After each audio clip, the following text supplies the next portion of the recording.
ওই দিক থেকে ভাই ভাই অপমান করতেছে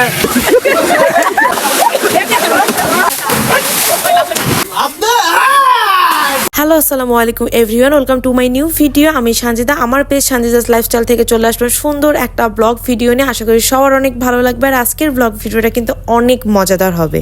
দিনের দিন আমাদের শরীরের বয়স বাড়ে, কিন্তু মনের কোনোদিনই বয়স বাড়ে না। মন কিন্তু সেই ছোট্টকালে শৈশবের মতনই থাকে। ছোটকালে যেমন আমাদের খেলাধুলা করতে মন চাইতো, বড় হলেও কিন্তু সেই বয়সের মানুষজনকে যদি আমাদের আশেপাশে পাই, আমাদের কাছে পাই, তাহলে তাদের সাথে সেই ছোট্টবেলার মতন আনন্দ উল্লাস করে বাঁচতে ইচ্ছা করে।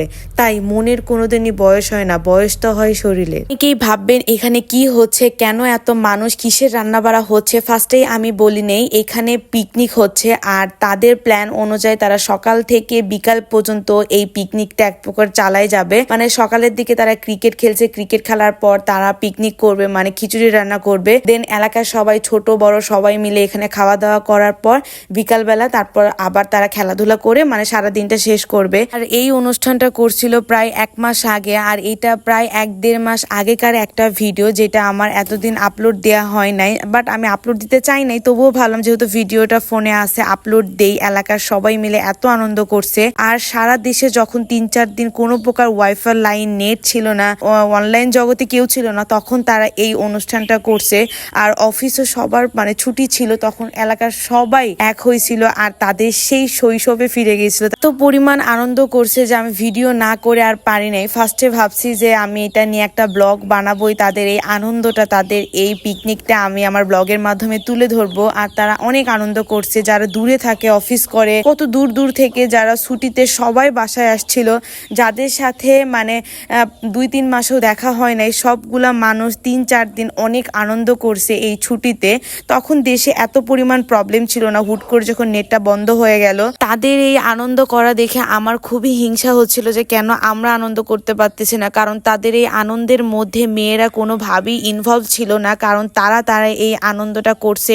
আর আমরা মহিলা মানুষরা যেহেতু ছিলাম না, তাই এখানে আমি জাস্ট ভিডিওই করছিলাম, কোনো প্রকার আনন্দ করতে পারি নাই। কারণ এখানে ছোট বড়, ভাসুর, দেবর, কাকা, চাচা অনেক মানুষ ছিল, যারা সব বড় সম্পর্কে অনেক বড়। দেন তাদের মাঝখানে আর আমরা কি ওইখানে আনন্দ করতে পারি বলেন? দেন তাদের আনন্দটাই দেখছি, আর আমি যতটুকু পারছি ততটুকু ভিডিও করে ক্যাপচার করে রেখে দিচ্ছি। তাদের এই আনন্দ করা দেখে এত পরিমাণ শান্তি লাগতেছিল আমার, আমি কি বলবো। এত হাসাহাসি করছিল যে মনে হয় তারা কত বছর পর প্রাণ খুলে এত হাসাহাসি করছিল।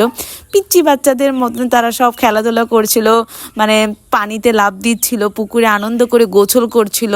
অলরেডি ভিডিওতে দেখতে পাচ্ছিলেন যে কত আনন্দ তারা করছিল। সমবয়সী, ছোট বড় সবাই একসাথে অনেক আনন্দ করছিল। আর এদিকে দেখেন আমার জামাই সাদা গেঞ্জি পরে সে পুকুরের ভিতর ঝাপাঝাপি করতেছিল। বাসায় যায় যে গেঞ্জিটা চেঞ্জ করবে সেই সময়টুকু নিজের ছিল না, এত আনন্দ করাতে ব্যস্ত ছিল। একবার ভাবছি যে গেঞ্জিটা আমি পুকুরে ফেলে দিয়ে যাব, পরে ভাবি না থাক, সেটা ভালো মতন ধুয়ে ঘরেই রেখে দিছি। বাট এটা ধুইতে যে আমার কত কষ্ট হয়েছে। কি তারা যে পুকুরে গোসল করতে গিয়েছিল, সেই পুকুরে কোনো প্রকার ঘাট ছিল না, মানে উঠানামা করার কোনো জায়গা ছিল না, তাই তারা গাছ দিয়ে এইভাবে উঠানামা করছিল আর আনন্দ করছিল তারা। আর এই পুকুরে এত পরিমাণ পানি ছিল যে 2-3টা মানুষ ডুবে যাবে, এত গভীরতা ছিল। একমাত্র যারা ভালো মতন সাঁতার পারে তারাই পুকুরে নামছিল, যারা ভালো সাঁতার পারে না তারা পুকুরে নামে নাই। এখন এখানে সাঁতারের প্রতিযোগিতা হবে, মানে যে জিততে পারবে সে 500 টাকা পাবে। দেন তাই আমরা এখানে পুকুরের সামনের দিকে আসছি।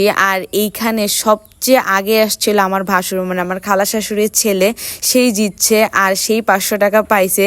আর বাকি সবাই অর্ধেক পর্যন্তই থেমে গেছে, মানে কেউ আর আসতে পারে নাই। কারণ পুকুরটা অনেক বড় ছিল, মানে অনেক বড় ছিল, এত বড় পুকুর ছিল। কারণ যারা একটু মোটা গাটা ছিল তারা কেউই মানে এই পাশ থেকে ওই পাশে আসতে পারে নাই, মাঝ রাস্তা পর্যন্ত এসে থেমে গেছে। তারপর তাদের দুপুরে খাওয়া দাওয়া করার সময় আমি আর সেখানে যাই নাই, কারণ আমাদের বাসায় খাবার পাঠাই দিয়েছিল, তাই আর আমি কোনো ভিডিও নিতে পারি নাই। আর এইটা হলো বিকালের ভিডিও, যখন তারা খাওয়া দাওয়া কর বিকালের দিকে আবার খেলাধুলা শুরু করছিল। আর আপনারা কি পাখির আওয়াজ শুনতে পাচ্ছেন? কি সুন্দর পাখি আওয়াজ করছিল, মনে হচ্ছে যে এটা আমার ভিডিওর ব্যাকগ্রাউন্ডের একটা সাউন্ড, কিন্তু না, এটা রিয়েল পাখির আওয়াজ। আর আজকের ভিডিওটা এই পর্যন্ত। ভালো লাগলে অবশ্যই আমার পেজে লাইক, ফলো এবং শেয়ার করে পাশে থাকবেন। পরবর্তীতে আরো সুন্দর সুন্দর ভিডিও দেখার জন্য। আল্লাহ হাফেজ।